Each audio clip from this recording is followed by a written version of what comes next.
ঘটেছে তার উল্টো। আমি তাদেরকে গিলে খেয়ে নিয়েছি। ঠিক তখনই আরাফাত আরো বেশ কয়েকজন ছেলে পেলে চলে আসে। ভাই, আপনার শরীরের এই অবস্থা কেন? আর লাশ দুটো সামনে পড়ে আছে যে, এরা কারা?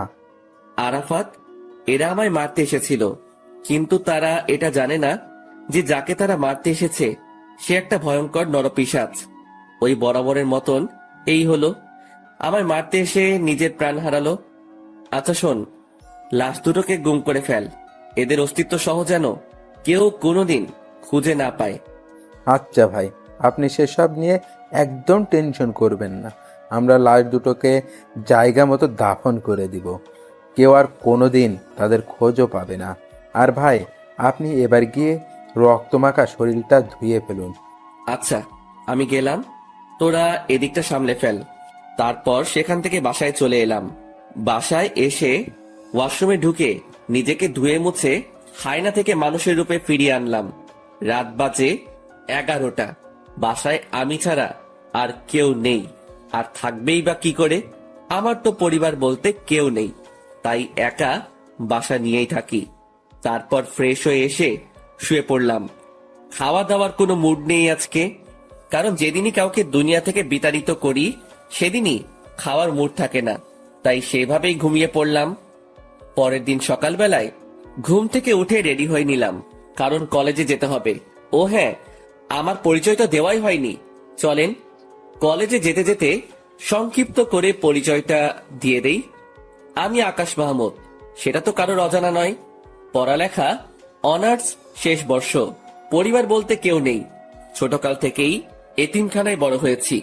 বাকি সমস্ত কিছু গল্পের সাথে থাকলে জানতে পারবেন। আপনাদের সাথে কথা বলতে বলতে কলেজে এসে পৌঁছেছি।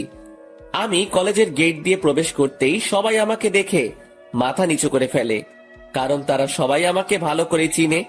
যে কলেজে ঘাটতেরা কেউ যদি থাকে সেটা হলাম আমি, তাই ভয়ে কেউ কখনো লাগতে আসে না।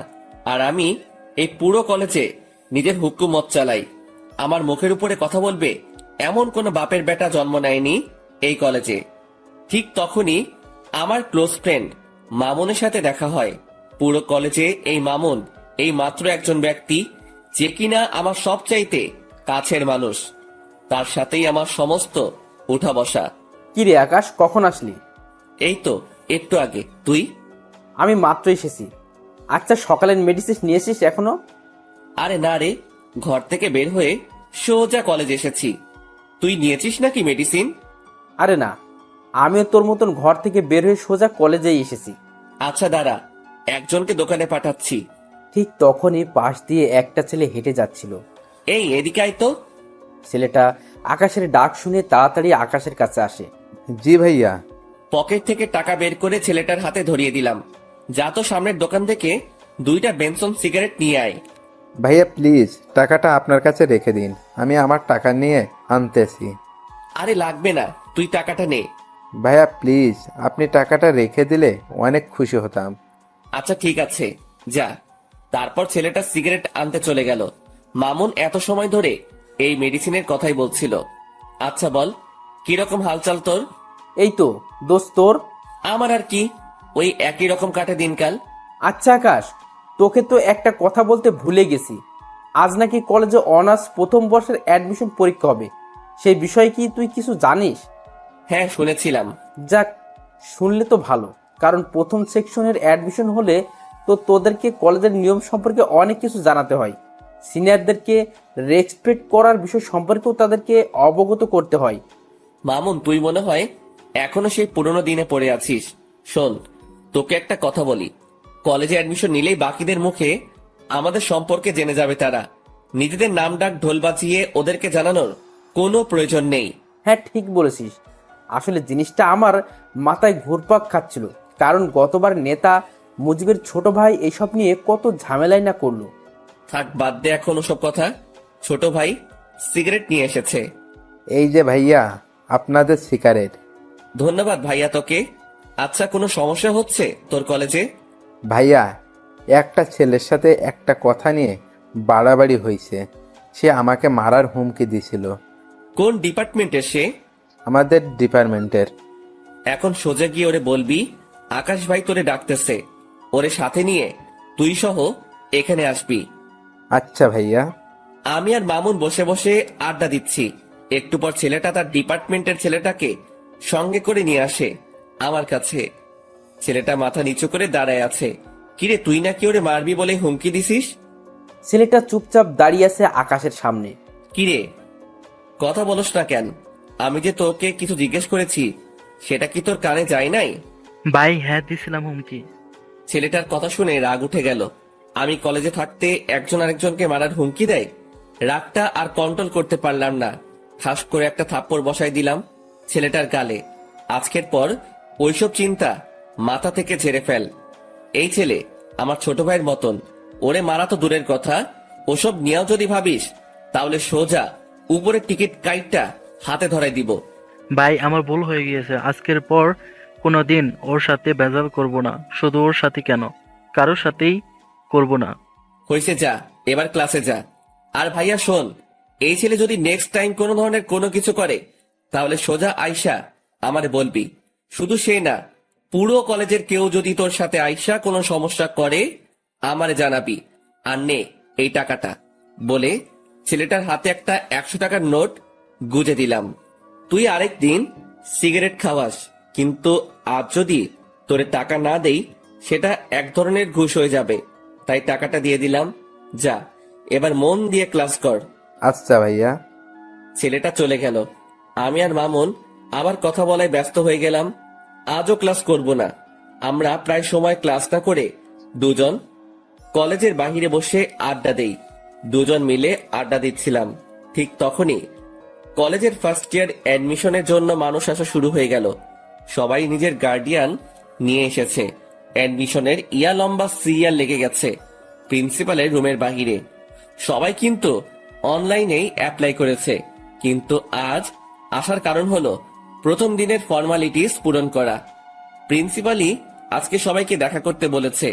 আমরা তাদের দিকে খেয়াল না করে নিজেদের মতন আড্ডা দিচ্ছি। আড্ডা দিতে দিতে হঠাৎই নজর পড়লো একটা মেয়ের দিকে, যে কিনা ধবধবে একটা সাদা জামা পরিধান করে গুটি গুটি পায়ে হেঁটে প্রিন্সিপালের রুমের সামনে গিয়ে দাঁড়ালো, যেখানে সবাই দাঁড়িয়ে অপেক্ষা করছে প্রিন্সিপালের সাথে দেখা করার জন্য। মেয়েটাকে দেখে আমার ধ্যান তার দিকে আটকে গিয়েছে। কিরে, এই মেয়েটাকে তো আগে কখনো কলেজে দেখিনি। নতুন বর্ষে হয়তো অ্যাডমিশন নিতে এসেছে সে, কিন্তু তার গার্ডিয়ান কোথায়? সবাই নিজের গার্ডিয়ান নিয়ে এসেছে, কিন্তু সে একাই কেন এলো? হাজারটা প্রশ্ন ঘুরপাক খাচ্ছে মেয়েটাকে নিয়ে। তখনই মামুন আমায় ধাক্কা দিল হাত দিয়ে। কিরে, কোন দুনিয়ায় হারিয়ে গেলি? দোস্ত, দেখ তো মেয়েটাকে। হ্যাঁ সুন্দর আছে রে মামা। শুধু কি সুন্দর নাকি, আমার কাছে তো হুড়পড়ি লাগছে। এই এই ওয়েট, আকাশ, কিরে মামা, তুই এসব কি বলছিস? তোর মুখে তো আগে কোনোদিন কোনো মেয়ের প্রশংসা করতে শুনিনি। কাহিনীটা কিরে? আরে সেসব কিছু না। আর তাছাড়া সুন্দর মানুষ তো সুন্দর বলে প্রশংসা করবে না তো কি করব? মামা, আমায় কাহিনী শিখাতেই শোনা। পানি আমিও গুলে খেতে পারি। দূর বেটা। আচ্ছা ছাড় এখন সব কথা। আচ্ছা যা, ছেড়ে দিলাম, কিন্তু একটা কথা না বললেই নয়, যে মেয়েটাকে কিন্তু তোর সাথে হেব্বি মানাবে। সত্যি বলছিস? হ্যাঁ। তাহলে ধরে নে এটাই তোর ভাবি। এই তো মামা, এতদিন পর লাইন এসেছিস। চল তো মেয়েটার কাছে। তারপর মামুনকে নিয়ে মেয়েটার কাছে চলে গেলাম। এই যে তুমি একা কেন? আর তোমার মা বাবা কই? আসলে আমি তো শহরে নতুন উঠেছি কাজিনের বাসায়। আমার মা বাবা তো এখানে থাকে না, তাই একাই এসেছি। আচ্ছা ঠিক আছে। এই মামুন, তুই ওকে সবার আগে স্যারের রুমে ঢোকার ব্যবস্থা কর। মামুন আকাশের কথা মতন সেই মেয়েটাকে সবার আগে স্যারের সাথে দেখা করতে পাঠিয়ে দিল। আর তারা দুজন এই বাহিরে দাঁড়িয়ে আছে, কিন্তু হঠাৎ এই প্রিন্সিপালের রুম থেকে চেঁচামেচির আওয়াজ কানে আসে। আর তার একটু পরে সেই মেয়েটা কান্না করতে করতে বেরিয়ে আসে। আকাশ মেয়েটাকে কান্না করতে দেখে অবাক হয়ে যায় আর বলে, এই মেয়ে, কান্না করছো কেন? আসলে স্যার আমায় ঝাড়ি দিয়ে বের করে দিয়েছে, মা বাবা নিয়ে না আসায়। কি? এই মামুন চল তো। এই মেয়ে, তুমি চলো আমার সাথে। কোনো কথা বলা ছাড়াই মেয়েটার হাত চেপে ধরে তাকে নিয়ে প্রিন্সিপাল স্যারের রুমে ঢুকে পড়লাম। প্রিন্সিপাল স্যার আমায় দেখে বলল, কি হয়েছে আকাশ, হঠাৎ এমন তেড়ে ফুড়ে আমার রুমে প্রবেশ করলে যে? স্যার, এই মেয়েটাকে ঝাড়ি কেন দিছেন আপনি? মেয়েটা তার মা বাবা নিয়ে আসেনি তাই? ওর সমস্ত কিছু ওকে করেন, ওর গার্জিয়ান আমি। আকাশ, কি সব বলছো তুমি? কি কথা একবার বললে কানে শুনতে পান না মনে হয়? না কানের পর্দা পরিষ্কার করার ব্যবস্থা করব? আকাশ, তুমি এমন বেয়াদবের মতো আচরণ কেন করছো? প্রিন্সিপালের কথাটা শুনে মেজাজ খারাপ হয়ে গেল। আর আমার একবার মেজাজ খারাপ বা রাগ উঠলে শরীর নিজের কন্ট্রোলের বাহিরে চলে যায়। হুট করে গিয়ে প্রিন্সিপালের কলার চেপে ধরলাম। এই বেটা স্যার, এই মেয়ের সমস্ত কিছু ওকে কর, না হয় তোকেই আমি ওকে করে দিব। মনে রাখবি, এই মেয়ে আমার কিছু লাগে। আকাশের কথা শুনে প্রিন্সিপাল স্যার ঘাবড়ে যায়। আর তার থেকে বড় কথা, আকাশের রাগ দেখে মেয়েটা আকাশের হাত ভয়ে পিছন থেকে চেপে ধরে। আচ্ছা আচ্ছা, করছি আমি। প্লিজ তুমি আমার কলারটা ছেড়ে দাও। ঠিক আছে, আজকের মতন বেঁচে গেলি। তবে হ্যাঁ, একটা কথা, মেয়েটার যাতে কোনো রকমের সমস্যা না হয় এই কলেজে, তাহলে কিন্তু বেয়াদবির লিমিট আমি পার করে দিব। না না, মেয়েটার কোনো সমস্যা হবে না কলেজে। মেয়েটাও আকাশকে ছেড়ে দেয়। হ্যাঁ, চললাম আমি। আর এই মেয়ে, তোমার নামটা কি জানো? আমার নাম দিয়া। মাশাআল্লাহ, অনেক সুন্দর নাম। তোমার সমস্ত কিছু স্যার ওকে করে দিবে। তুমি কাজ শেষ করে একটু বাহিরে এসে দেখা করো আমার সাথে। আচ্ছা। আমি আর মামুন বাহিরে চলে আসলাম। তার একটু পরই মেয়েটা কাজ শেষ করে বাহিরে আসলো। তাকে ইশারা করে আমার কাছে আসতে বললাম। সে আমার কাছে আসতেই কেমন যেন একটা পাগল করা স্মেল নাকে ভেসে আসলো। সাথে সাথে মেয়েটাকে টান দিয়ে নিজের কাছে নিয়ে আসলাম আর হুট করে তার কপালে একটা চুমু এঁকে দিলাম। এই দৃশ্য দেখে মেয়েটা আর মামুন দুজনেই হা করে তাকিয়ে আছে আমার দিকে। আমি আর মামুন বাহিরে চলে আসলাম। তার একটু পরই মেয়েটা কাজ শেষ করে বাহিরে আসলো। তাকে ইশারা করে আমার কাছে আসতে বললাম। সে আমার কাছে আসতেই কেমন যেন একটা পাগল করা স্মেল নাকে ভেসে আসলো। সাথে সাথে মেয়েটাকে টান দিয়ে নিজের কাছে নিয়ে আসলাম আর হুট করে তার কপালে একটা চুমু এঁকে দিলাম। এই দৃশ্য দেখে মেয়েটা আর মামুন দুজনেই হা করে তাকিয়ে আছে আমার দিকে। লজ্জায় পড়ে গেলাম দুজনের সামনে। আরে আকাশ, টেনশন নিস না, আমি কিছুই দেখিনি। মামুনের কথা না হয় বাদ দিলাম, কিন্তু মেয়েটাকে কি বলবো এখন আমি? তাও কিছু তো একটা বলতে হবে। আসলে দিয়া সরি, আমি কোনো একটা মোহে পড়ে গিয়েছিলাম। দিয়া আকাশের কথার কোনো উত্তর না দিয়ে চুপচাপ দাঁড়িয়ে আছে। দিয়া, তুমি কি রাগ করলে? না, রাগ করিনি। তাহলে ঠিক আছে, দেখে আমার পাশে বসো। দিয়া আমার কথা মতন আমার পাশে এসে বসলো। আমার ভিতরে কিছু একটা প্রবল গতিতে দৌড়াদৌড়ি করছে, কিন্তু কি সেটা বুঝে উঠতে পারছি না। তবে ভিতরে যত কিছুই হোক না কেন, উপরে আমি পুরোপুরি ফিট। আচ্ছা দিয়া, তোমার বাসা কোথায়? আমার বাসা গ্রামে। আমি পড়াশোনার জন্য আমার এক আত্মীয়ের বাসায় উঠেছি। ও, যাক ভালোই। তবে শোনো, কলেজে কোনো ঝামেলা হলে আমায় জানাবে, না হয় আমার নাম বললেই সব ঝামেলা মিটে যাবে। কিন্তু তুমি আমার নাম জানো তো? জি জানি, আপনার নাম আকাশ। প্রিন্সিপাল স্যার তখন আপনার নাম বলায় জেনেছি। হ্যাঁ, আমার নাম আকাশ। আচ্ছা স্যার কবে থেকে কলেজে আসতে বলেছে? আগামীকাল থেকে। ঠিক আছে, সময় মতো চলে এসো। আর আমার নাম্বারটা দিচ্ছি, কোনো সময় দরকার হলে আমায় ফোন করো। আচ্ছা, এবার কি আমি যাব? হ্যাঁ, যাও। মেয়েটা আমার থেকে নাম্বারটা নিয়ে সোজা চলে গেল। আমি মেয়েটা চলে যাওয়ার দিকে এক নজরে তাকিয়ে আছি, কিন্তু অবাক করা বিষয় ঘটলো যখনই আমি মামুনের দিকে তাকালাম। তখন মামুন আমার দিকে চোখ পাকিয়ে তাকিয়ে আছে। কিরে মামুন, আবার কি হলো? আকাশ, মেয়েটা এই অল্প সময়ের মাঝেই তোর ভিতরে শক্ত করে গেঁথে গিয়েছে মনে হচ্ছে। জানি না রে কিছু আমি। না জানিস বললে তো আর হয় না, কারণ নিজের চোখেই সব দেখলাম। যেই ছেলে কোনোদিন কোনো মেয়েকে পাত্তা দেয় না, সে আজকে একটা মেয়েকে চুমু পর্যন্ত খেয়ে ফেলেছে। শুধু তাই নয়, মেয়েটার ভালো মন্দের খোঁজ নেওয়া হচ্ছে আবার। আরে মামুন, কি শুরু করলি বলতো? হ্যাঁ, সত্যি বললে মানুষ চেতে যায়। থাক, আর কিছুই বলবো না। হ্যাঁ, তুই আর কিছু না বলাই ভালো। মামুন চুপ হয়ে গেল। আর তখনই পকেটে থাকা ফোনটা বেজে ওঠে। ফোনটা হাতে নিয়ে দেখি ছোট ভাই আরাফাতের ফোন। সাথে সাথে ফোনটা রিসিভ করলাম। কিরে, হঠাৎ এই সময় ফোন দিলি যে? কিছু হয়েছে নাকি? না ভাই, তেমন কিছু না, তবে বিশাল একটা জিনিস হাতে লেগেছে। কি? ভাই, যেই ছেলেগুলো আপনাকে মারতে এসেছে তারা মাস্তান নামক একটা গ্যাংয়ের ছেলেপেলে। কিন্তু অবাক করা বিষয় হলো, কেউ তাদেরকে হায়ার করেছে আপনাকে মারার জন্য। আর যে হায়ার করেছে সে একটা মেয়ে। আমি সেই মেয়েটা সম্পর্কে খোঁজ লাগিয়েছি, কিন্তু কোনো খবরেই বের করতে পারিনি। তবু এইটুকু বের করতে পেরেছি, মেয়েটা নাকি অনেক বড় মাফিয়া, যার ধরাছোঁয়ার কাছে যেতে হলেও নাকি 1000 বছর লেগে যাবে। আরাফাতের মুখে এসব কথা শুনে থতমত খেয়ে গেলাম। হঠাৎ একটা মেয়ে আমায় মারার জন্য উঠে পড়ে কেন লেগেছে? আমি তো কারোর তেমন কোনো ক্ষতি করিনি। আচ্ছা ঠিক আছে, আমি দেখছি সেসব বিষয় নিয়ে। আচ্ছা ভাই। আর ওইদিকে ছেলেপেলের কি খবর? হ্যাঁ ভাই, ভালোই। যাক, ভালো হলেই ভালো। আচ্ছা শোন, এখন ফোনটা রাখলাম, পরে কথা বলবো।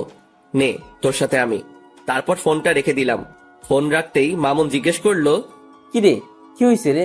আরে আরাফাত খবর দিল আমায় যে ছেলেগুলো মারতে এসেছিল তাদেরকে নাকি কে কন্টাক্ট দিয়েছে, আর যে কন্টাক্ট দিয়েছে সে নাকি একটা মেয়ে।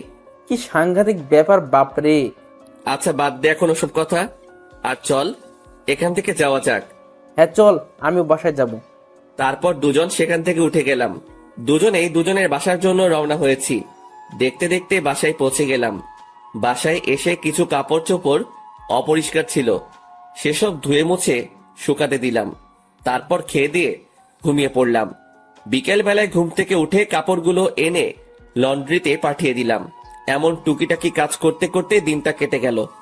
পরের দিন সকালবেলায় ঘুম থেকে উঠে রেডি হয়ে কলেজের উদ্দেশ্যে রওনা হব। তখনই থানার ওসি ফোন দিল আমায়। আকাশ ভাই, আপনি একটু আর্জেন্ট থানায় এসে দেখা করুন, আপনার সাথে জরুরি কিছু কথা ছিল। আচ্ছা স্যার, আজকে কলেজ শেষ, তাই আবার বাসায় ঢুকে ব্যাগটা রেখে ঘরটা তালা দিয়ে বের হয়ে গেলাম। তারপর সোজা থানার পথে রওনা হলাম। হঠাৎই মাথায় এলো দিয়া আজ কলেজে আসবে, আর আজকেই তার প্রথম দিন। তাড়াতাড়ি মামুনকে ফোন দিলাম। হ্যাঁ দোস্ত বল। আজ হয়তো কলেজে আসা হবে না, তুই একটু দিয়াকে দেখে শুনে রাখিস, কারণ আজকে তার প্রথম দিন, তার যাতে কোনো ধরনের কোনো সমস্যা না হয়। আচ্ছা তুই সেসব নিয়ে চিন্তা করিস না, আমি কলেজের সামনেই আছি, আমি সবটা দেখছি। মামুনের সাথে কথা বলে আকাশ ফোন রেখে দেয়। আকাশ থানার উদ্দেশ্যে রওনা হয়, আর এদিকে মামুন দিয়ার জন্য অপেক্ষা করছে। দিয়া আসতেই মামুন তাকে কলেজের ভিতর দিয়ে আসে আর সবাইকে কড়াভাবে বলে দেয় যে দিয়াকে যেন কেউ কোনো ধরনের বিরক্ত না করে, কারণ সে আকাশের কলিজা। মামুনের মুখে এমন কথা শুনে সবাই অবাক হয়ে যায়, কারণ তারা কেউ মামুনকে চিনেই না। তখন মামুন আবার বলে, কথাটা একবার বলেছি, এই একবারে যেন সবার কানে ঢোকে, না হয় পরের বার শোনার জন্য কেউ আর সেই অবস্থা থাকবে না। মামুনের কথায় সবাই বিষয়টাকে নিজের ভিতরে ফিট করে নেয় যে এই মেয়েকে কোনো রকম প্যারা দিলে জীবন হারাতে হবে, কারণ যেই ছেলে পুরো ক্লাসের সামনে এমন উঁচু গলায় কথা বলতে পারে সে মানুষও খুন করতে পারবে। অন্যদিকে মামুন তাদের বলে ক্লাস থেকে বের হয়ে যায়। দেখতে দেখতে সময় পার হয়ে যায়। আকাশ থানার ওসির সাথে এখনো বসে বসে কি যেন জরুরি কথা বলছে। ঠিক তখনই দিয়ার নাম্বার থেকে আকাশের কাছে ফোন আসে। সে দিয়ার ফোন থেকে চমকে ওঠে। কিরে, হঠাৎ কি কারণে দিয়া ফোন দিল? না, ফোনটা রিসিভ করি। ফোনটা রিসিভ করতে অপর পাশ থেকে দিয়ার কান্নার আওয়াজ ভেসে আসলো। ফোনের অপর পাশ থেকে দিয়ার কান্নার আওয়াজ শুনে কলিজাটা মোচড় দিয়ে ওঠে। এই দিয়া, কি হয়েছে? আপনি কোথায়? তাড়াতাড়ি কলেজে আসেন, আমার আপনাকে প্রয়োজন। আচ্ছা আসছি, কিন্তু কি হয়েছে সেটা তো বলবে। ব্রেকের সময় আমি কলেজ থেকে একটু বের হয়েছিলাম, তখনই হুট করে কোথা থেকে যেন একটা ছেলে আসে আর আমার সাথে অসভ্যতামি শুরু করে। শুধু তাই নয়, সেখানে একটা ছেলে আমার ওড়নায় টান দিয়ে ধরে বলে আমার শরীর নাকি তার চাই। দিয়ার মুখে এই সমস্ত কথা শুনে পায়ের রক্ত মাথায় উঠে যায়। সাথে সাথে ওসির সামনে থেকে উঠে হাঁটা দিলাম। আকাশ ভাই, কোথায় যাচ্ছেন আপনি? স্যার, আমার একটা জরুরি কাজ পড়ে গেছে, আমি আপনার সাথে পরে কথা বলবো এই বিষয়ে।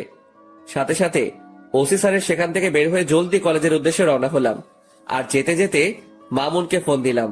হ্যালো মামুন। আরে আকাশ, আমি এখনই তোকে ফোন দিতাম, দিয়াকে নাকি কিছু ছেলে উত্ত্যক্ত করছে কলেজের বাইরে। তো তুই কোথায় ছিলি? আরে তুই তো জানিসই, এই যে তুই কলেজে না থাকলে আমার ভালো লাগে না, তাই আমি দিয়াকে তার ক্লাসে ঢুকিয়ে দিয়ে সবাইকে তার বিষয়ে বলে দিয়েছি। পরে আমি কলেজ থেকে বের হয়ে যাই, আর কলেজ থেকে বের হওয়ার আগে একটা ছোট ভাইকে বলেও দিয়েছে এসেছিলাম যাতে করে দিয়ার কোনো সমস্যা না হয়, আর সেই আমাকে ফোন দিয়ে সেই সব ছেলের কথা বলল। আচ্ছা, তুই যেখানে আছিস না কেন তাড়াতাড়ি কলেজে আয়, আমিও আসছি। তারপর ফোনটা রেখে দিয়ে সোজা কলেজে পৌঁছাতে দেখি মামুনও গাড়ি থেকে নামছে মাত্র। তাড়াতাড়ি গাড়ি থেকে নেমে মামুনকে নিয়ে কলেজের ভিতরে চলে গেলাম। ঠিক তখনই মামুনের ঠিক করা সেই ছোট্ট ভাইটা এসে বলল, ভাইয়া, ছেলেগুলো নাকি আপুর সাথে অনেক অসভ্যতম করেছে। তুই চিনিস? সেই ছেলেগুলোকে? আসলে ভাইয়া আমি তখন সেখানে ছিলাম না, তাই তাদেরকে দেখিনি। আচ্ছা, দিয়া কোথায়? ওই যে ভাইয়া, দিয়া আপু প্রিন্সিপালের রুমে বসে কান্না করছে। আমি এবং প্রিন্সিপাল স্যার অনেকবার আপুকে জিজ্ঞাসা করেছি ছেলেগুলোর ব্যাপারে, কিন্তু আপু কোনো কিছু বলছে না, শুধু বসে বসে কান্না করছেন। মাথার রক্ত পুরো টকবক করছে। তাড়াতাড়ি প্রিন্সিপাল স্যারের রুমে চলে গেলাম। সেখানে গিয়ে দেখি দিয়া বসে বসে কান্না করছে। সে আমাকে দেখতে পেয়ে দৌড়ে এসে আমায় জড়িয়ে ধরে ফুপিয়ে কান্না করে দিল। এই দিয়া, প্লিজ শান্ত হও, আমি এসে গেছি। তুমি কি ওই ছেলেগুলোকে চিনো? দিয়া ফুপাতে ফুপাতে আকাশকে বলে, না, আমি চিনি না। আচ্ছা, শুধু এইটুকু বলো যে ছেলেগুলো তোমার সাথে অমনটা করে কোন দিকে গিয়েছে? তারা আমার সাথে অসভ্যতামি করে কলেজের ভেতরেই ঢুকেছে। দিয়ার কথা শুনে বুঝতে বাকি রইল না যে ছেলেগুলো আমার কলেজের এই ছেলে পেলে। দিয়া, তুমি তাদেরকে দেখলে চিনতে পারবে তো? হ্যাঁ। এই মামুন, কলেজের গেটটা আটকে দিয়ে আয়। আর দিয়া, তুমি আমার সাথে চলো। দিয়াকে সাথে নিয়ে প্রতিটা ক্লাসের ছেলে পেলেকে দেখাতে লাগলাম। পুরো কলেজের ক্লাস করা বন্ধ হয়ে গিয়েছে আমার জন্য। দিয়াকে সাথে নিয়ে সমস্ত সেকশন ঘুরতে লাগলাম। ঘুরতে ঘুরতে অনার্স দ্বিতীয় বর্ষের কক্ষে ঢুকতে দিয়া আমাকে আঙুল দিয়ে দেখিয়ে দিল ওই যে ছেলেপেলেগুলো। নিজেকে আর কন্ট্রোল করতে পারলাম না, সাথে সাথে গিয়ে সব কয়টা ছেলেপেলেকে কলার ধরে ক্লাসরুমের বাহিরে নিয়ে আসলাম। মামুন দুইটাকে ধরে নিয়ে এসেছে। আমি নিচ থেকে আসার সময় কাঠের একটা টুকরো নিয়ে উঠেছিলাম হাতে করে, সেটা দিয়ে এলোপাতাড়ি মারতে শুরু করলাম সব কয়টা ছেলেকে। সারা কলেজ পুরো থমকে গিয়েছে আমার মাইক দেখে। মারতে মারতে ছেলেগুলোকে আধমরা করে ফেলেছি। সব কয়টার হাত মুখ ফেটে রক্ত পড়ছে, কিন্তু আমার রাগ যেন কোনোভাবে থামছে না। আমি মেরেই চলেছি ছেলেগুলোকে, আর অন্যদিকে ছেলেগুলো সারের মতন চেঁচাচ্ছে আর মাপ চাচ্ছে। ভাই, আমাদের ভুল হয়ে গিয়েছিল।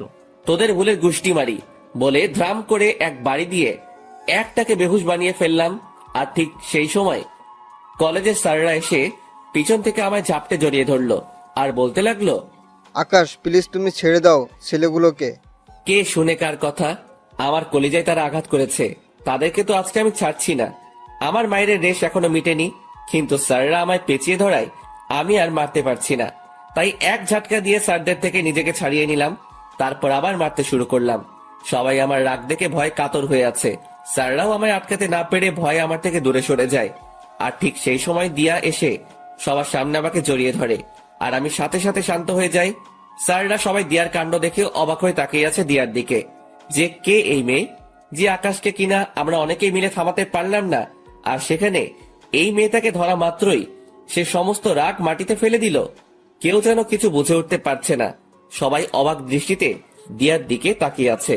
তখনই দিয়া বলে ওঠে, এই আকাশ, আপনি প্লিজ শান্ত হন আর ওদেরকে ছেড়ে দিন, না হয়তো মরে যাবে ওরা। আচ্ছা ঠিক আছে, যাও, ছেড়ে দিলাম। কিন্তু সবাইকে একটা জিনিস জানানোর আছে। সবাইকে আজকে একটা কথা ক্লিয়ারলি বলে দিচ্ছি, আজকের পর যদি দিয়ার দিকে কেউ যদি আঙুল তুলে তাকিয়েছিস, তাহলে তার অবস্থা কিন্তু খুব ভয়াবহ হবে। আর স্যার, আপনারা এই জানোয়ারগুলোকে কি করবেন করেন। আকাশ দেখো, ছেলেগুলো যা করছে অনেক জঘন্য কাজ করেছে, তাই তাদেরকে আমরা কলেজ থেকে বের করে দিব। আর তুমি দয়া করে নিজের রাগকে একটু দমানোর ট্রাই করো। হ্যাঁ মানছি তোমার অনেক নাম ডাক আছে, আর তুমি কলেজের জন্য অনেক বড় একটা ভূমিকা পালন করো। তুমি না থাকলে হয়তো আমাদের কলেজের দাঙ্গা ফাসাদ সেগুলো লেগেই থাকতো। শুধু তাই নয়, অন্যান্য কলেজের ছেলেপেলেরাও আগে এসে এই কলেজের ছেলেদের সাথে ঝামেলা করতো, কিন্তু তুমি আসার পর তা আর হয় না। তবে একটা জিনিস তোমার মাথায় রাখতে হবে যে এই কলেজের শিক্ষক যারা আছেন তারা তোমার গুরুজন, তাই সেই বিষয়টা একটু খেয়াল রাখিও। জি স্যার, সেটা খেয়াল রাখবো। তবে একটা জিনিসই আমার মাথায় কাজ করে না, যে এই ছেলেগুলো আমাদের কলেজের ছেলে হয়েও তারা এই কলেজের স্টুডেন্টের সাথে অসভ্যতামো করে। শুধু অসভ্যতা বললে ভুল হবে, তারা নোংরামি করে। কত বড় বুকের পাটা তাদের। আকাশ, এই বাজে আচরণের জন্যই আমরা তাদেরকে বের করে দিব। জি স্যার, ফয়সালা আপনাদের। আর আমি দুঃখিত স্যার, কলেজের পরিবেশটাকে খারাপ করার জন্য। আপনারা প্লিজ আবার ক্লাস নেওয়া শুরু করেন, আর স্টুডেন্ট ভাইরা সবাই যে যার ক্লাসে চলে যান। আমার কথা শুনে সবাই সবার মতন ক্লাসে চলে গেল, কিন্তু দিয়া আমার সাথে দাঁড়িয়ে আছে। এই দিয়া, ক্লাস করবে না তুমি? না, আমি ক্লাস করব না। তো কি করবে? আপনার সাথে থাকবো আর গল্প করব। আচ্ছা ঠিক আছে। তারপর দিয়াকে নিয়ে নিচে চলে গেলাম। নিচে বলতে আমি আর মামুন রোজ যেখানে বসে আড্ডা দেই সেখানে নিয়ে গেলাম দিয়াকে। দিয়া আমার কাঁধে মাথা রেখে চুপচাপ আমার পাশে বসে আছে। আমার ভিতরে কেমন যেন এক ধরনের তুফান বইছে। একটু আগে দিয়ার জন্য ছেলেগুলোকে কি মারটাই না মারলাম, নিজেকে প্রেমিক পুরুষ মনে হচ্ছে। তবে যাই হই হব, আগে মেডিসিন খেয়ে নেই। মামুন, সিগারেট দে তো, থাকলে একটা। এখন সিগারেট খাবি তুই? হ্যাঁ, কোনো সমস্যা? না, এই নে সিগারেট, আর আমি একটু আসছি। মামুন পকেট থেকে সিগারেট বের করে দিয়ে কোথায় জানি গেল, আর আমি সেটা হাতে নিয়ে জ্বালিয়ে টানতে শুরু করলাম। কিন্তু হঠাৎই লক্ষ্য করলাম দিয়া আমার ঘাড়ে নিজের উষ্ণ ঠোঁটের জোড়া দিয়ে স্পর্শ করছে। দিয়ার এমন আচরণ দেখে কাঁপাকাঁপি শুরু হয়ে গেল আমার, কারণ এই জীবনের প্রথম কেউ আমার শরীরে স্পর্শ করেছে। সে এবার আমার কাঁপুনি আরো বাড়িয়ে দিল। সে এবার আমার ঘাড়ে চুমু খাওয়া আরম্ভ করে। দিয়া, কি করছো? আপনার সিগারেটের ধোঁয়ায় আমার অনেক সমস্যা হচ্ছে, তাই সমস্যা দূর করতে আমি ওই কাজ করছি। মানে কি দিয়া? মানে হলো আপনার ওই সিগারেটের ধোঁয়া আমাকে যন্ত্রণা দিচ্ছে, তাই আমি সেই যন্ত্রণা থেকে মুক্তি পেতে আপনার ঘাড়ে স্পর্শ করছি। এতে করে আপনার শরীরের স্মেলটা নাকে আসছে, আর সিগারেটের ধোঁয়াটা তার মতন হাওয়ায় ভেসে ভেসে চলে যাচ্ছে। দিয়ার কথা শুনে হা হয়ে গেলাম। মেয়েটা সত্যি আসলে আস্ত একটা পাগলি। তাড়াতাড়ি সিগারেটটা হাত থেকে ফেলে দিয়ে দু হাত দিয়ে তাকে জড়িয়ে ধরলাম। সেও আমায় জড়িয়ে ধরেছে নিজের হাত দুটো দিয়ে। তারপর তাকে জড়িয়ে ধরে তার ঠোঁট জোড়াগুলো নিজের করে নিলাম। তৎক্ষণাৎ মনে পড়ল আমি কলেজের গণ্ডিতে দাঁড়িয়ে আছি। সাথে সাথে দিয়াকে ছেড়ে দিলাম। আর ঠিক সেই সময় মামুন আমাদের দিকেই আসে। কিরে, কোথায় গিয়েছিলি? আরে, বাইরে গিয়েছিলাম একটু। আচ্ছা শোন না, নতুন যারা অ্যাডমিশন নিয়েছে সেখান থেকে একটা মেয়েকে আমার বেশ ভালো লেগেছে রে। এই যে দেখ, দূর থেকে মেয়েটার একটা ছবিও তুলে এনেছি। কই দেখি, দেখা। মামুন ফোনটা এগিয়ে দিয়ে সেই মেয়েটাকে দেখাচ্ছে। বাহ, মাশাআল্লাহ, সুন্দর তো মেয়েটা। দোস্ত, এখন কি করবো বলতো? কি করবি আর? ভালো লাগলে প্রপোজ করবি। কি বলছিস এসব? তো কি করবি তুই? তোর কি অন্য কোনো প্ল্যান আছে নাকি? আরে না না, দূর। তাহলে যেটা বলেছি সেটাই কর। আর তবে আগে একটু ভালো করে দেখে শুনে নে, পরে গিয়ে প্রপোজ করিস। আর দরকার হয় দিয়া তোকে সাহায্য করবে এই বিষয়ে। আমাকে তো দেখালেন না মেয়েটাকে, তাহলে কিভাবে সাহায্য করব? আচ্ছা নাও দেখো তুমি। মামুন ফোনটা এগিয়ে দিয়ে মেয়েটার পিকটা দিয়াকে দেখালো। সে মেয়েটাকে দেখে থতমত খেয়ে যায়, আর আকাশ জিনিসটা লক্ষ্য করে। কি হয়েছে দিয়া? না না, কিছু না। তো মুখের বুলি বন্ধ হয়ে গেল কেন? কই মুখের বলি বন্ধ হয়েছে আমার? আমার তো দিব্যি কথা বলছি। আচ্ছা, তাহলে বলো মেয়েটা কেমন দেখতে, আর মামুনের সাথে মানাবে কিনা? মোটামুটি সুন্দরী, আর মামুন ভাইয়ের সাথে মানাবে বলতে রং ঠং দেখে তো মনে হচ্ছে মানাবে, কিন্তু পরে কি হয় কে জানে। পরে কি হবে মানে বুঝলাম না। আরে আমি বলতে চেয়েছি যে মেয়েটার কোনো রিলেশন আছে কিনা সেসব নিয়ে জেনে শুনে এগোতে। ও হ্যাঁ, মামুন তুই সেসব বিষয় জেনে এগোবি। আচ্ছা আচ্ছা চল এবার উঠা যাক। আর দিয়া, এবার বাসার দিকে যাওয়া দরকার। হ্যাঁ, আমিও চলে যাব। ঠিক আছে চলো, তোমায় গাড়িতে উঠিয়ে দিয়ে আসছি।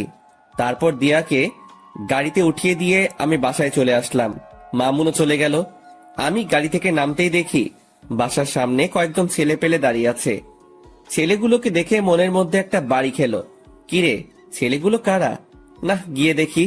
আর একটু সামনে যেতেই দেখতে পেলাম আরাফাত ঘরের দরজায় বসে আছে। সে আমাকে দেখতে পেয়ে উঠে দাঁড়িয়ে গেল। কিরে, হঠাৎ তুই এখানে? আর ছেলেপেলেগুলো কে? ভাই, একটা জিনিস দেখাতে এসেছি আপনাকে। আর ছেলেগুলো আমাদের দলেরই ছেলেপেলে, কিছুদিন আগে আমাদের গ্রুপে জয়েন হয়েছে। ও আচ্ছা, কি দেখাবি দেখি, দেখা। আরাফাত পকেট থেকে ফোন বের করে আকাশের হাতে দিয়ে বলে, ভাই, ছবিটা দেখেন। এই ছবির মেয়েটাই নাকি সেই মাফিয়া মেয়েটা যে আপনাকে মারার জন্য ছেলেগুলোকে সুপারি দিয়েছিল। আরাফাতের হাত থেকে ফোনটা নিয়ে ছবিটার দিকে তাকাতেই বড় সড়ো একটা শক খেলাম। ও আল্লাহ, কি করে সম্ভব এটা? এটা তো সেই মেয়ে যাকে মামুন পছন্দ করে, যার ছবি সে আমাকে আর দিয়াকে দেখিয়েছিল। আরাফাত, তুই কি শিওর এটাই সেই মেয়ে? ভাই, তথ্য তো সেমনটাই পেলাম। কিন্তু আমার কেন জানি মনে হচ্ছে এই মেয়েটা সেই মাফিয়া মেয়েটার না। তবে আমার সন্দেহের তালিকা থেকেও বের করতে পারছি না, কারণ এই মেয়ের পিক মামুন এনে দেখালো, আবার সেই মেয়ের সাথেই মাফিয়া মেয়েটার সংযুক্ত। সবকিছুই কেমন যেন গোলমাল পাকিয়ে যাচ্ছে। আচ্ছা আরাফাত, তুই না বলেছিলি যে সেই মাফিয়া মেয়েটা ধারে কাছে যাওয়াও সম্ভব না, কিন্তু এখন তোরা এত সহজে এই মেয়েটার পিক পেলি কোথায়? হ্যাঁ, আমি বলেছিলাম, কিন্তু ভাই খবরই তো এই মেয়ের পিকে দিল। ভালো করে দেখ কোনো ভুল মেয়ের পিক দিয়েছে কিনা। ভাই, সেটা কি করে সম্ভব যে আমাদের জন্য সব সময় কাজ করে, যে আমাদেরকে সব সময় সমস্ত রকমের তথ্য দেয়, সেই মানুষটা আশা করি আমাদেরকে ভুল ইনফরমেশন দিবে না। তাও ঠিক বলেছিস। আচ্ছা ঠিক আছে, মেয়েটার বিষয়টা আমি দেখছি, কারণ মেয়েটা আমার চোখের সামনেই চলাচল করে বা করতে হবে। ওকে ভাই। আরাফাতরা চলে গেল, কিন্তু আমার ভিতরে এখনো সেই জিনিসটা ঘুরপাক খাচ্ছে যে আরাফাত যার ছবি দেখালো সেই মেয়েটাই কি সেই মাফিয়া? না, এর উত্তর আমার জানা নেই।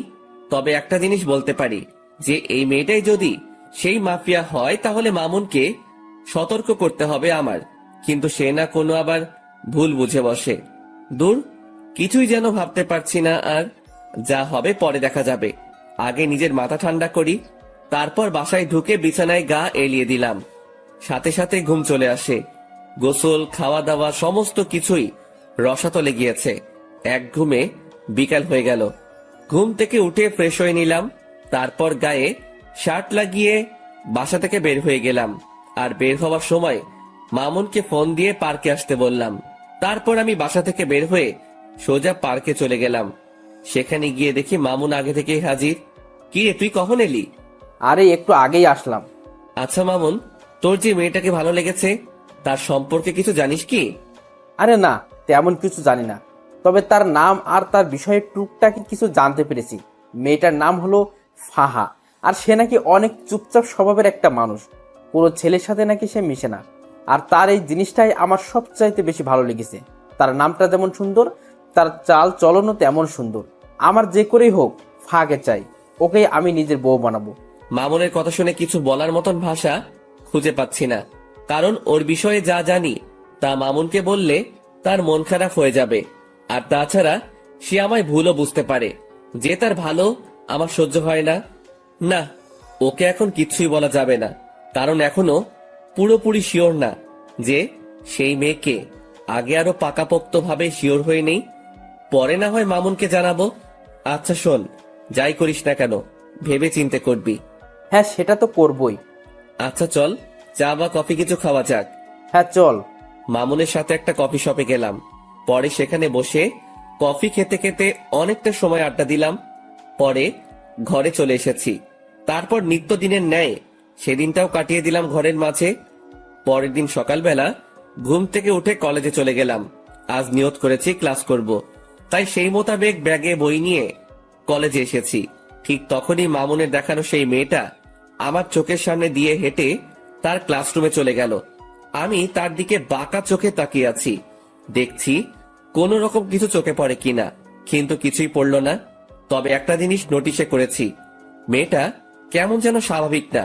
মানুষ হাঁটাচলা করলে আশেপাশে একটু হলেও দেখে, কিন্তু তার নজর ছিল একদম মাটির দিকে। মেয়েটাকে নিয়ে মনের ভিতরে একটা কৌতূহল জাগলো, তাকে নিয়েই ভাবছিলাম। ঠিক তখনই দিয়া এসে আমাকে হাতের আঙ্গুল দিয়ে খোঁচা দেয়। এই যে মশাই, কি করছেন? আর এত গভীর মনোযোগ দিয়ে কি ভাবছিলেন? আরে না, তেমন কিছু না, এমনি দাঁড়িয়ে আছি। আচ্ছা তুমি কখন এলে?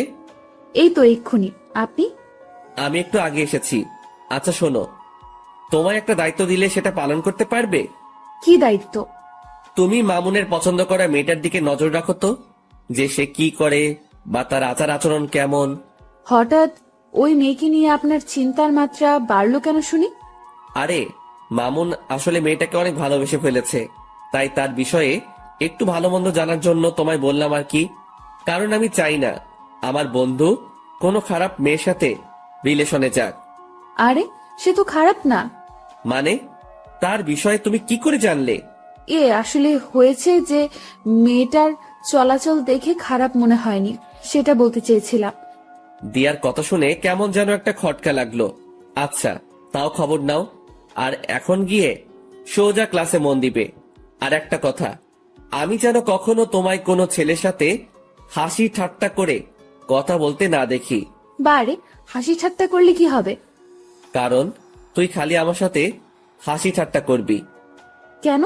আমি আপনার সাথে কেন হাসি ঠাট্টা করতে যাব? কারণ তুই আমার। ইস, আমায় কি নিজের নামে রেজিস্ট্রি করে রেখেছেন নাকি? মেয়েটার কথা শুনে মেজাজটা খারাপ হওয়ার উপক্রম হচ্ছে। হ্যাঁ, তোকে আমি নিজের নামে রেজিস্ট্রি করে নিয়েছি, আর এখনো করব বলে এক টান দিয়ে দিয়াকে নিজের বাহুডরে নিয়ে নিলাম। তারপর তার সমস্ত মুখমণ্ডলে চুমু খেতে লাগলাম। চুমু খেতে খেতে তার ঠোঁটে এসে আটকিয়েছি। হঠাৎই সে আমার থেকে নিজেকে ছাড়িয়ে নিল। আই, পাগল হয়ে গেছেন আপনি? মানুষের সামনে এমন আচরণ কেউ করে? আমি করি, কারণ তুই খালি আমার। আচ্ছা ঠিক আছে, আমি না হয় আপনার, কিন্তু মানুষজন দেখলে কি ভাববে বলুন তো? কে কি ভাববে সেসব নিয়ে আমার কোনো মাথা ব্যথা নাই। আমার মাথা ব্যথা হচ্ছে তোমাকে নিয়ে। তুমি কোনো ঝামেলা না করলেই হয়। আচ্ছা হয়েছে, এবার পাগলামো বন্ধ করুন। আর আমি কোনো ঝামেলা টামেলাতে নেই, আর ঝামেলা করতে চাইলেও তো করতে পারবো না, কারণ আপনি আমায় আস্ত গিলে খেয়ে ফেলবেন। শুধু গিলে খাবো না, সেদিন একদম জোর করে তোকে নিজের করে নিব। দুনিয়ার মহলে আর আসতে দিব না। বাপ রে বাপ, কি সিরিয়াস টাইপ মানুষ আপনি। হ্যাঁ, আমি অনেক সিরিয়াস। আচ্ছা এবার ক্লাসে যাও, অনেকটা সময় নষ্ট হয়েছে কথা বলে। তোমার ক্লাসও হয়তো শুরু হয়ে গিয়েছে। ঠিক আছে, যাচ্ছি। দিয়া ক্লাসে চলে গেল, আর অন্যদিকে আমি আমার মতন ক্লাসে চলে এলাম। সবাই আমাকে ক্লাসে দেখে চুপচাপ হয়ে গেল। আমার ক্লাসের স্যার এখনো আসেনি। আমি স্বাভাবিকভাবে একটা টেবিলের উপরে বসে পড়লাম। তার কিছু সময় পর মামুন আসলো। সে এসে আমার পাশে বসলো। দুজন একটু কথা বলে স্যারের জন্য অপেক্ষা করছি। কিছুক্ষণ পর অপেক্ষার প্রহর কাটলো। স্যার ক্লাসে আসলো, এসে ক্লাস নিতে শুরু করলো। আজ অনেক কয়টা ক্লাস করেছি, আর মাত্র 1 ঘন্টা বাকি। এই মামুন, আজকের মতো ক্লাস এখানেই শেষ রে। আজকে আর ক্লাস করব না। আচ্ছা চল, আমিও বেরিয়ে যাব। শেষ ঘন্টা না করে মামুনের সাথে বেরিয়ে গেলাম। ক্লাস থেকে বের হয়ে মামুনকে বললাম, মামুন চল তো দিয়ার ক্লাস থেকে ঘুরে আসি। হ্যাঁ চল, এই সুযোগে আমি ফাঁকে দেখতে পারবো। মামুনকে নিয়ে দিয়ার ক্লাসে চলে গেলাম। দিয়া আমাকে দেখতেই ক্লাস না করে সকলের সামনে ব্যাগ হাতে নিয়ে চলে গেল। এই দিয়া ক্লাস করবে না? না, আমি আর ক্লাস করব না। এই মেয়ে, আর 1 ঘন্টা আছে খালি ক্লাস শেষ হতে। ক্লাসটা শেষ করে বের হও একদম। দিয়া হঠাৎ করেই সকলের সামনে চেঁচিয়ে ওঠে। এই যে আমি বলেছি না যে আমি আর ক্লাস করব না। এই দিয়া, এতটা হাইপার হচ্ছ কেন তুমি? কারণ আমার এখন আর ক্লাস করতে ইচ্ছে করছে না, কিন্তু আপনি আমাকে ক্লাস করতে জোর করছেন, তাই হাইপার হয়েছি। তো কি করবে এখন? কি করব আর, আপনার সাথে বসে বসে ভালো কিছু মুহূর্ত কাটাবো। দিয়ার কথা শুনে ভিতরে লাড্ডু ফুটেছে মতন অবস্থা। আচ্ছা ঠিক আছে, দিয়াকে নিয়ে আমাদের বসার অবস্থানে চলে এলাম। মামুনও আমাদের সাথে এসেছে। দোস্ত, মেয়েটাকে দেখতে পেলি? না রে, তাকে তো ক্লাসের কোথাও দেখিনি। কারণ সে আপনারা আসার 1 ঘন্টা আগে ক্লাস থেকে বেরিয়ে গিয়েছি। ও আচ্ছা, কিন্তু কোথায় গিয়েছে? কে জানে কোথায় গিয়েছে, হয়তো বাসায় যাবে গেলে, না হয়তো কলেজেই থাকবে। কিন্তু তাকে তো আমরা কলেজের বাইরে দেখতে পাইনি। তাহলে হয়তো বাসায় চলে গিয়েছে। হ্যাঁ, সেটাই হবে হয়তো। মামুন ফাহাকে দেখতে না পেয়ে মন খারাপ করে ফেলে। আরে মামুন, তুই মন খারাপ করিস না। ভালোবাসার মানুষ কখনো এত সহজে ধরা দেয় না। দেখবি একসময় তুই ঠিকই তাকে নিজের করে পাবি।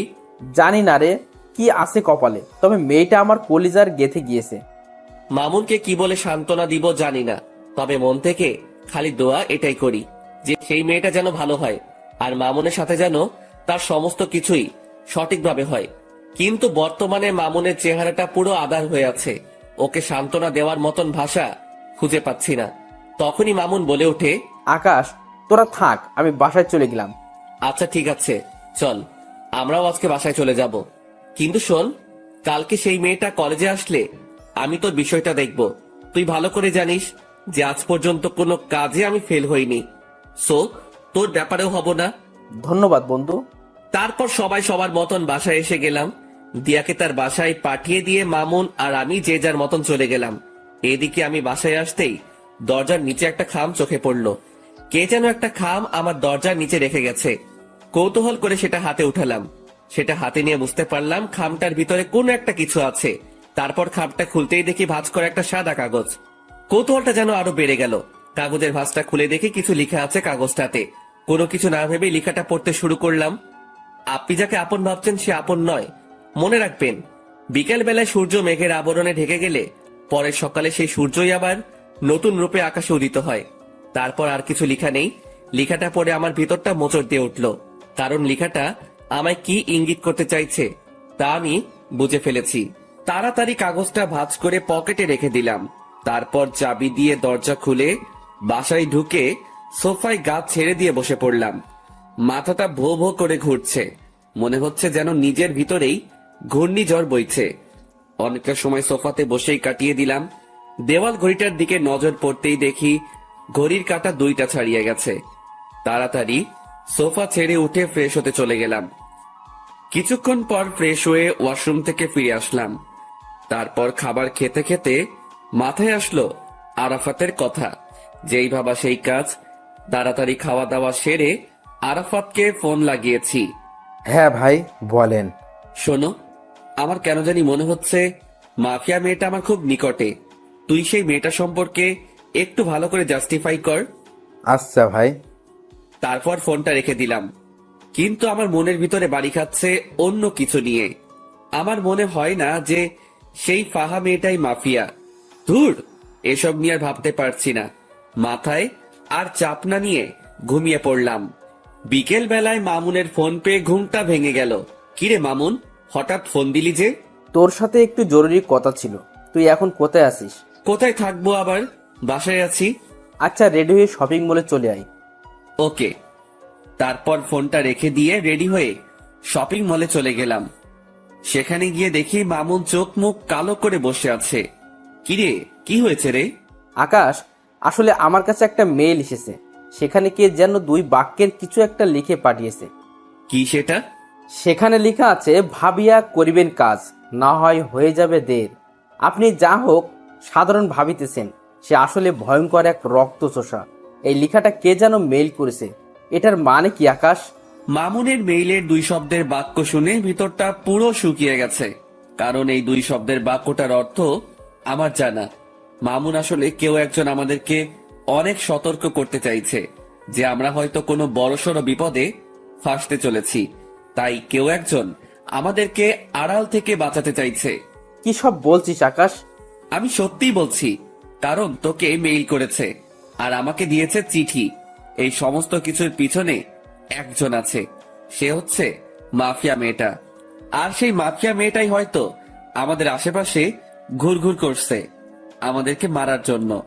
আর আমরা তাকে ভালো মনে করে তার সাথে চলাফেরা করছি। তাই কেউ একজন আমাদেরকে সতর্ক করতে চাইছে। আকাশ, সব কিছুই যেন আমার মাথার উপর দিয়ে যাচ্ছে। আচ্ছা, তুই এসব নিয়ে টেনশন করিস না। তুই শুধু ফাহার বিষয়টা নিয়ে ভাব, বাকি সমস্ত কিছু আমি সামলে নিব। আরে, ওই মাফিয়া মেয়ের মতন কত শত মেয়ে আসছে আর গেছে, কোনো দিন কেউ কোনো ক্ষতি করতে পারেনি, আর পারবেও না। সো খামোখা টেনশন না করাই ভালো। আর যদি কিছু হয় সেটা সময় দেখা যাবে। আকাশ, তাও টেনশন হচ্ছে রে। একদিকে ফাঁকে নিয়ে টেনশন, অন্যদিকে সেই মাফিয়া মেয়েটা। আরে বেটা, কিসের এত টেনশন তোর? হ্যাঁ, আচ্ছা, যা বাদ দিলাম সমস্ত কিছু। এবার কি অর্ডার করব বল? যা খুশি কর। আচ্ছা। মামুন তার নিজের মতন খাবার অর্ডার করলো। তারপর দুজন মিলে খেয়ে দিয়ে অনেকটা সময় আড্ডা দিলাম। রাত বাজে 8টা। তারপর সেখান থেকে দুজনের মতন চলে এলাম। আমি বাসায় পৌঁছাতেই আরাফাত ফোন দিল। ভাই, অনেক বড় একটা জিনিস বের করেছি। কি? ভাই, যার ছবি দেখিয়েছি সে মাফিয়া মেয়েটা না। কেউ যেন বুঝে আমাদেরকে গোমরা করার জন্য সে মেয়ের পিক দিয়েছে। এখানে মাফিয়া মেয়েটা অন্য কেউ। ইন্না লিল্লাহ, যেটা ভেবেছিলাম সেটাই হয়েছে। আচ্ছা ঠিক আছে, তোরা মাফিয়া মেয়েটার খোঁজ লাগানো চালু রাখ, আর আমি আমার মতন কাজ চালিয়ে যাচ্ছি। আচ্ছা ভাই। তারপর ফোনটা রেখে দিলাম। পরের দিন সকালবেলায় ঘুম থেকে উঠে কলেজে চলে গেলাম। কলেজে গিয়ে দেখি দিয়া কলেজের বাহিরে দাঁড়িয়ে আছে। দিয়া, বাহিরে দাঁড়িয়ে আছো কেন? আপনার জন্যই অপেক্ষা করছিলাম। ও তাই? হুম। আচ্ছা চলো ভিতরে চলো। দিয়াকে নিয়ে কলেজের ভিতরে ঢুকে আমাদের সেই বসার প্লেসটাতে বসে পড়লাম। দিয়াকে আজ কেন জানি খুশি খুশি লাগছে, কিন্তু আমার ভিতরে সেই মেয়েটাকে নিয়ে জটলা পেকে আছে। এই যে আপনার চোখ মুখ কালো কেন? আরে না, এমনিতেই। আমার তো মনে হয় না যে এমনিতেই, আমার তো মনে হচ্ছে যে কিছু একটা হয়েছে। আরে না বললাম তো। আচ্ছা ঠিক আছে, না হলে নাই। এবার দেখি আমাকে জড়িয়ে ধরে বসুন। হঠাৎ এমন পাগলামো করার মানে? পাগলামো কোথায় করছি? হ্যাঁ, আমি আমার প্রিয় মানুষটাকে জড়িয়ে ধরতে চেয়েছি, এটাতে পাগলামো কোথায়? দিয়ার কথা শুনে মুখে তালা লেগে গেল। মেয়েটার মনেও হয়তো আমার জন্য জায়গা হয়ে গিয়েছে, কিন্তু সে স্থির নেই। সে নিজেই আমাকে জড়িয়ে ধরে কাঁধে মাথা রাখলো। ঠিক তখনই দেখি ফাহা নামক মেয়েটা আসছে, আর তার পিছনে পিছনে মামুন। দিয়া, আমায় ছাড়ো তো একটু, আমি ফাহার সাথে একটু কথা বলবো মামুনকে নিয়ে। দিয়া আমার কথা শুনে আমায় ছেড়ে দিল। আমি সেখান থেকে উঠে ফাহার কাছে চলে গেলাম। এই যে ফাহা, তোমার সাথে আমার কিছু কথা আছে। ভাইয়া, আমি জানি আপনি আমায় কি বলবেন, কিন্তু বিশ্বাস করুন আমার মনের অবস্থা ভালো নেই। কিছু একটা নিয়ে অনেক ঝামেলায় আছি। যদি কিছু মনে না করেন তাহলে কথাটা কালকে বললে হয় না? ফাহার কথা শুনে থতমত খেয়ে গেলাম। আমি কি বলতে চাইছি সেটা সে জানলো কি করে? মাথায় তো কিছুই খেলছে না। তাও নিজেকে স্বাভাবিক রেখে বললাম, আচ্ছা ঠিক আছে, কালকে বলবো। ধন্যবাদ ভাইয়া। মেয়েটা তারপর চলে গেল, আর তখনই মামুন এসে হাজির। দোস্ত, কি বলবো রে? তেমন কিছুই বলেনি, আর বলবেই বা কি করে? কারণ আমি তোর কথা তো তাকে বলিনি, কারণ তার নাকি আজ মন খারাপ, তাই সে কালকে শুনবে বলেছে আমার কথা। ও আল্লাহ জানে কি রিয়াকশন আছে ওর। মামুন, তুই নিশ্চিন্ত থাক। আর একটা জিনিস আমি লক্ষ্য করেছি, সে কিন্তু তোর বিষয়ে অলরেডি খবর পেয়ে গিয়েছে, কারণ তার হাবভাব দেখে সেটা আমি বুঝে নিয়েছি। সেটা কি করে জানলো? কি করে জেনেছে সেটা আমি জানি না, তবে সে যে জেনেছে সেটা আমি শিওর। আকাশ, এখন কি হবে আল্লাহ জানে। কি হবে আর? সে তোর বউ হবে। আকাশ, তুই ঠাট্টা করিস এখনো? ঠাট্টা না, সত্যি বললাম। সত্যি হলে তো ভালোই। আচ্ছা চল এবার ক্লাসে যাওয়া যাক। তারপর সবাই সেখান থেকে উঠে যে যার মতন ক্লাসে চলে গেলাম। আজও প্রায় অনেক কয়টা ক্লাস করেছি, তবে শেষের ঘন্টাটা করিনি। শেষের ঘন্টা না করে আমি আর মামুন কলেজের বাহিরে একটা খালি জায়গা আছে, সেখানে দাঁড়িয়ে দাঁড়িয়ে সিগারেট খাচ্ছি। হঠাৎই দেখি সেদিন কলেজের যে ছেলেগুলোকে আমি মেরেছিলাম দিয়ার জন্য, সেই ছেলেগুলো আরো সাথে অনেক ছেলে পেলে মিলে আমার দিকেই এগিয়ে আসছে। সবার হাতেই লাঠি ছোটা। ছেলেগুলোকে দেখে আমি মামুনকে বললাম, মামুন তাড়াতাড়ি জায়গা ত্যাগ কর এখান থেকে। কিন্তু কেন? কারণ এখানে একটা বড়সড় ঝামেলা হবে। তুই তাড়াতাড়ি জায়গা ত্যাগ কর, আমি এদিকটা দেখছি। না, আমি তোরে ছেড়ে কোথাও যাচ্ছি না, যা হবে দেখা যাবে। তুই আসলে একটা ঘাওড়া মামুন। হ্যাঁ, যা বলার বলতে পারিস। আমি মামুনকে আর কিছু না বলে তাড়াতাড়ি আরাফাতকে মেসেজ করে বলে দিলাম। অন্যদিকে ছেলেপেলে গুলো আস্তে আস্তে আমার কাছে চলে আসলো। তারা এসেই আমার আর মামুনের উপরে প্রহার করতে শুরু করে। অনেক কয়জন ছেলে পেলে তাদের, আর এদিকে আমি আর মাত্র মামুন। কিন্তু আমরাও কম না, আমরাও প্রতিহাত করতে শুরু করলাম।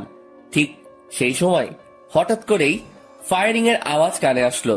সাথে সাথে সবাই স্টপ হয়ে গেলাম। চোখ পাকিয়ে চারপাশটা দেখতে লাগলাম। চোখের সামনে কিছুই দেখতে পেলাম না, কিন্তু যেই না পিছনে ফিরেছি তখনই দেখি প্রায় শতাধিক ছেলে পেলে আমার পিছনে দাঁড়িয়ে আছে, সবার হাতে ভয়ঙ্কর ভয়ঙ্কর অস্ত্র। আমি তাদেরকে দেখে থতমত খেয়ে গেলাম, কারণ এত ছেলে পেলে তো আমার না, আর আমার হলেও আরাফাতকে তো দেখতে পাচ্ছি না। ঠিক সেই সময় তাদের ভিতর থেকে দিয়া আর ফাহা নামক মেয়েটা সামনে বেরিয়ে আসে। এই দৃশ্য দেখে পায়ের নিচ থেকে যেন মাটি সরে গিয়েছে আমার। কে এই দিয়া আর ফাহা? থ হয়ে সেই জায়গাটাতেই দাঁড়িয়ে আছি। অন্যদিকে দিয়া হাতে হকি স্টিক নিয়ে আমার দিকে এগিয়ে আসছে। দিয়ার কর্মকাণ্ড দেখে ভিতরটা যেন মরুভূমির মতন শুকিয়ে গেছে। দিয়া আকাশের দিকে এগিয়ে যাচ্ছে হাতে হকি স্টিক নিয়ে। দিয়ার কাণ্ড দেখে আকাশের 12টা অলরেডি বেজে গিয়েছে, কিন্তু তবুও সে নিজেকে স্ট্রং রাখার ট্রাই করেছে। দিয়া হকি স্টিক হাতে নিয়ে আকাশের শরীরে দ্রাম করে এক বাড়ি বসিয়ে দেয়, আর আকাশ সাথে সাথে চোখ অফ করে ফেলে। কিন্তু দিয়া বাড়িটা আকাশকে না মেরে মাটিতে মারে। আকাশ চোখ খুলতেই দেখে সে ঠিকঠাক ভাবে দাঁড়িয়ে আছে, আর দিয়া তার সামনে দাঁড়িয়ে মিটমিট করে হাসছে। কিরে পাগল, ভয় পেয়েছো বুঝি? আকাশের মুখ দিয়ে কোনো কথাই বের হচ্ছে না, সে রোবটের মতন দাঁড়িয়ে আছে। আই পাগল, ভয় পাওয়ার কিছুই নেই। আমি তোমায় মারবো না, আমি মারবো তাদেরকে যারা তোমায় মারতে এসেছে। তারপর দিয়া সেই লাঠিটা নিয়ে সেই ছেলেগুলোকে উড়োধুড়ো মারতে শুরু করে। ছেলেপিলেগুলোকে দিয়ার এত বিশাল দলবল দেখে প্রতিঘাত করার মতন দুঃসাহসও করতে পারছে না। দিয়া সব কয়টা ছেলেকে মারতে মারতে তাদের অবস্থা 12টা বাজিয়ে দেয়। সব কয়টা ছেলে রক্তাক্ত অবস্থায় মাটিতে পড়ে আছে। দিয়া আজ যেন কোনো হিংস্র পশুর রূপ নিয়েছে। আর অন্যদিকে সবাই দিয়ার দিকে চোখ বড় বড় করে তাকিয়ে আছে, বিশেষ করে আকাশ, যে কিনা আগের দিয়ার সাথে এখনের দিয়াকে কোনোভাবেই মিলাতে পারছে না। সে শান্তশিষ্ট একটা মেয়ে হিসেবে দিয়াকে চিনত, আর সেই দিয়াই কিনা ভয়ঙ্কর রূপ নিয়ে সামনে চলে এলো। দিয়ার এমন রূপ দেখে তার মনের ভিতর খালি একটা জিনিস এই বাড়ি খাচ্ছে, যে এই দিয়া কে। আর ঠিক সেই সময় এই দিয়া ছেলেগুলোকে মেরে রক্তাক্ত অবস্থায় সে আকাশের সামনে দাঁড়ায়। অপরদিকে ঠিক একই সময়ে আকাশের ছেলেপিলে চলে আসে। তারপর ছেলেপিলেকে দেখে আকাশের বুকে একটু সাহস আসে, যদিও সে একা লড়াই করতে ভয় পায় না। কিন্তু এখানে তো লড়াই না, সে কারোর ভয়ঙ্কর রূপ দেখেছে। আকাশের নীরবতা দেখে দিয়া বলে ওঠে, কি হলো, এতটা ঘাবড়ে আছো কেন? দিয়া, কে তুমি? জানতে চাও কে আমি? হ্যাঁ। আমি সেই মাফিয়া যেই কিনা তোমায় মারার জন্য লোক পাঠিয়েছিলাম। দিয়ার মুখে এমন কথা শুনে আকাশ থতমত খেয়ে যায়, আর অন্যদিকে আকাশের ছেলেপিলেরাও ক্ষিপ্ত হয়ে যায় দিয়ার উপরে। দিয়ার মুখে এইসব কথা শুনে আরাফাত বলে ওঠে, ভাই, এদের সব কয়টা কাজ এখানেই মেরে দাফন করে দিব। আই ছেলে, এই ভুল ধারণা করতে যাস না। আমায় মারতে এসে উল্টো তোরাই মারা পড়বি। দিয়া, তাহলে আমার সাথে এভাবে ছলনা করার মানে কি? যদি আমাকে মারারই হতো তাহলে এভাবে ছলনা না করে আমায় মেরে ফেললেই পারতে। আই ছেলে, একদম চুপ। তোর ওই মুখে যেন আর একটা বাজে কথাও না শুনি। আর আমি এখন কি বলি সেটা মন দিয়ে শোন। হ্যাঁ, আমি তোকে মারতে চেয়েছিলাম, কারণ আন্ডারওয়ার্ল্ডের মাফিয়ার সাথে নাকি তুই বাড়াবাড়ি করেছিস। আর তাছাড়া দেশের অনেক কজন নেতাও নাকি তোর জন্য কিছু করতে পারে না, তাই তারা সবাই মিলে প্ল্যান করে তোকে মেরে ফেলার। তাই আমাকে পাঠিয়েছে তোকে মারার জন্য। কিন্তু আমি জানি যে তোর অনেক ক্ষমতা আছে, তুইও চাইলে আমার সাথে বরাবরের মতন টক্কর দিতে পারিস বা আমায় মেরেও ফেলতে পারিস ব্যতিক্রম হলে। কিন্তু আমি এমন কোনো ঝামেলাই চাই না, কারণ আমি যেদিন প্রথম কলেজে আসি সেদিন তুই আমার চোখের পানি মুছে দিয়ে আমার কপালে চুমু খেয়েছিস। আমি যেদিন এই কলেজে আসি সেদিন তুই আমার জন্য স্যারের সাথে লড়াই করেছিস। শুধু তাই নয়, তুই আমার জন্য আরো অনেক কিছুই করেছিস। তোর জন্য সেদিন আমি ন্যায় বিচার পেয়েছি। তুই আমার জন্য সেই ছেলেগুলোকে মেরেছিস। তো আমি মানুষটা তোর সাথে বেইমানি করি কি করে? তবে হ্যাঁ, আমি তো বললাম যে তোকে আমি মারতে চেয়েছি, কিন্তু সেটা তোকে না জেনে শুনে। কিন্তু আমি যখন জানতে পেরেছি যে আমার জন্য যে দুনিয়ার সমস্ত প্রকার সমস্যার মুখোমুখি হতে পারে আমি তাকে মারতে চলেছি, সেদিন আমি এই সমস্ত কিছু বাতিল করে দিই। কারণ তুই মানুষটাকে মারা আমার পক্ষে সম্ভব না, কারণ এমন একটা মানুষকে আমি কখনোই মারতে পারবো না। আর মারতে পারবো কি করে? আমিও যে তোকে ভালোবেসে ফেলেছি, আর ভালোবাসার মানুষকে কি কেউ মারে নাকি? দিয়ার কথা শুনে 1000 ভোল্টের একটা শক খেলাম। দিয়ার কথাগুলো শুনে যেন আমার সমস্ত শরীর পাথরের রূপ ধারণ করে নিয়েছে। এত বড় ঝাটকা আমি এই জীবনে প্রথম খেলাম। কি হলো, কথা বলছো না যে? দিয়া, তুমি কি সত্যি বলছো এসব? হ্যাঁ বাবা, আমি সত্যিই বলছি। আমি আমার কলিজার গায়ে কোনো দিনও হাত দিব না। দিয়ার কথা শুনে নিজেকে আর স্থির রাখতে পারলাম না। সাথে সাথে এক টান দিয়ে দিয়াকে নিজের বুকে নিয়ে নিলাম। শক্ত করে জড়িয়ে ধরে রেখেছি দিয়াকে। দিয়াও আমার বুকে মাথা রেখে চুপটি করে পড়ে আছে বুকের মাঝে, আর অপরদিকে আমার চোখ জোড়া দিয়ে টুপটুপ করে পানি পড়ছে। দিয়া আমার চোখ থেকে অশ্রু পড়তে দেখে বলে, আই আকাশ, প্লিজ কান্না করিও না। তুমি কান্না করলে আমার ভালো লাগবে বলো? দিয়া, এটা তো সুখের কান্না। দিয়ার কথা শুনে সবাই অবাক হয়ে যায়। ঠিক তখনই ফাহা নামক মেয়েটা আকাশ আর দিয়ার দিকে এগিয়ে আসে আর বলে, ম্যাম, আমি একটা ভুল করে ফেলেছি। কি ভুল? ম্যাম, আমি আপনার অগোচরে একটা কাজ করেছি, যেটা হলো আমি যখন জানতে পারি আপনি যাকে মারতে এসেছেন সে এই লক্ষ্মী ভাইয়াটা, তখন আমি ওনাকে সতর্ক করার জন্য ওনার বাসায় কয়েকটা চিঠি দেই, যাতে করে তিনি সতর্ক হয়ে যায় আর আপনার হাত থেকে বেঁচে যায়। কিন্তু আমি জানতাম না যে আপনি ওনাকে ভালোবাসেন আর মারার প্ল্যান বাতিল করেছেন। কি, তুই আমার লোক হয়ে ওর পক্ষ নিয়েছিস এতদিন? ম্যাম সরি, আসলে বিশ্বাস করুন ভাইয়াটা মানুষের ভালো করতে গিয়ে বড় বড় নেতাদের কাছে খারাপ হয়েছে। শুধু তাই নয়, ওনার জন্য এই কলেজে কোনো নারী ঘটিত সমস্যা হয় না। আমি যখন ওনার এইসব কর্মকাণ্ড সম্পর্কে জেনেছি বা দেখেছি, তখন তিনাকে আর সাপোর্ট না করে পারলাম না। ফাহা, তুই আমার সাথে বেইমানি করার ফলস্বরূপ মৃত্যু ডিজার্ভ করিস, কিন্তু এই জন্য তোকে মারলাম না বা বেঁচে গেলি। যে তুই যাই করিস না কেন, সবটাই আমার প্রিয় মানুষের জন্য করেছিস। ম্যাম প্লিজ, আপনি আমার উপরে রাগ করে থাকবেন না। না, তোর উপরে আমার কোনো রাগ নেই, কিন্তু একটা অর্ডার পালন করতে হবে আমার। কি সেটা ম্যাম? আমার কলিজার একজন বন্ধু আছে যার নাম মামুন। ওই যে ভাইটা দাঁড়িয়ে আছে, উনি তোকে ভালোবাসে। ম্যাম সেটা আমি আগেই জেনেছি। তাহলে আর দেরি কিসের? যা গিয়ে সবকিছু ঠিকঠাক করে নে। দিয়ার কথা শুনে ফাহা লজ্জায় লাল হয়ে আছে। এই যে লজ্জা পাওয়ার কিছুই নেই, যা বলেছি গিয়ে সেটা কর। আর আপনারা সবাই যে যার মতন চলে যান, যাদেরকে মেরেছি তারা এইভাবে পচে মরুক। আকাশ, তুমিও তোমার ছেলে পেলেকে চলে যেতে বলো। আচ্ছা, এই আরাফাত, তোরা সবাই চলে যা, তোদের সাথে আমার পরে কথা হবে। আচ্ছা ভাই। তারপর সবাই সবার মতন চলে যায়। আকাশের ছেলেপেলেরাও চলে যায়, আর অন্যদিকে দিয়ার কথা মতন তার লোকেরাও চলে যায়। আর এদিকে আকাশ দিয়াকে নিয়ে কলেজের ভিতরে প্রবেশ করে। তারপর তাদের বসার স্থানে গিয়ে দুজন মিলে বসে বসে গল্প করতে শুরু করে। এই যে আকাশ সাহেব, আমি না সরি, আপনাকে আমার সমস্ত সত্যি আগেই বলা উচিত ছিল। দিয়ার কথা শুনে আবারও থতমত খেয়ে গেলাম, কারণ মেয়েটা মিনিটে মিনিটে তার রূপ পরিবর্তন করছে।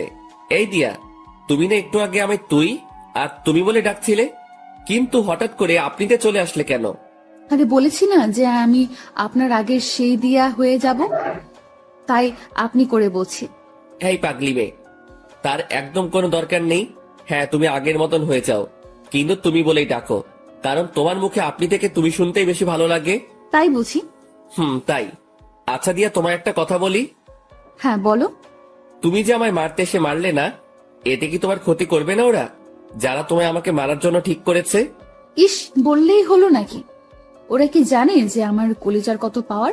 ওরা কি জানে যে আমায় মারতে হলে তাদেরকে বিশাল একটা শক্তিশালী বটগাছ কাটতে হবে, যে বটগাছটা আমাকে ভালোবাসাতেই বেষ্টন করে রেখেছে? দিয়ার কথা শুনে শরীরটা নাড়া দিয়ে উঠলো খুশিতে। দিয়া, সত্যি তোমাকে পেয়ে আমি অনেক খুশি। আমিও তোমাকে পেয়ে অনেক খুশি। দিয়া আর আকাশ কথা বলছে নিজেদের মতন। ঠিক সেই সময় মামুন আর ফাহা মিটমিট করে হাসতে হাসতে তাদের দিকে এগিয়ে আসে। কি রে বেটা মামুন, ফাহাকে পেয়ে আজ অনেক খুশি মনে হচ্ছে? হ্যাঁ রে দোস্ত, আজকে আমি অনেক খুশি। যাক, তোর খুশিতেই আমরা খুশি। আচ্ছা আয়, সবাই মিলে একসাথে বসে আড্ডা দেই।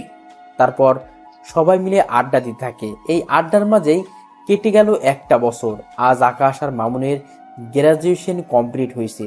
দিয়া আর ফাহা খুশিতে আত্মহারা যে তাদের প্রিয় মানুষগুলো গ্রাজুয়েশন কমপ্লিট করছে। ঠিক সেই জায়গাটাতেই বসেই আর সবাই মিলে আড্ডা দিচ্ছে। এই বসাতেই আকাশ আর মামুন তাদের প্রিয় মানুষকে বিয়ে করে নেওয়ার প্ল্যান সাজিয়ে ফেলে। আগামী সপ্তাহে তাদের বিয়ে। দুই বন্ধুই একই দিনে বিয়ে করবে। দেখতে দেখতে বিয়ের দিন চলে আসে। দিয়ার পরিবার থেকে তার মা আসে, যিনি কিনা দিয়ার পরিবার, তার পরিবার আর কেউ নেই। অপরদিকে ফাহার পরিবার থেকে তার মা আর মামা আসে বিয়েতে। তার পরিবারও অনেক ছোট। মামার বিয়ে হয়ে গেছে, তিনি বউ নিয়ে আলাদা থাকেন। আর ফাহার আম্মু একাই থাকেন। আগে ফাহাও একসাথে থাকতো, কিন্তু তাদের পরিবারের অবস্থা খারাপ হওয়ায় ফাহা দিয়ার সাথে যোগ দেয়, আর দিয়াও পরিবারের চালাতে এই পন্থা অবলম্বন করে। দেখতে দেখতে দুই বন্ধুর বিয়ে হয়ে যায়। এদিকে বিয়ের সমস্ত কাজ সম্পূর্ণ হওয়ার পর আকাশ বাসর ঘরের সামনে দাঁড়িয়ে আছে। তারপর দরজা খুলে ভিতরে ঢুকে সে ভিতরে ঢুকে দেখতে পায় সারা বাড়ি অন্ধকার।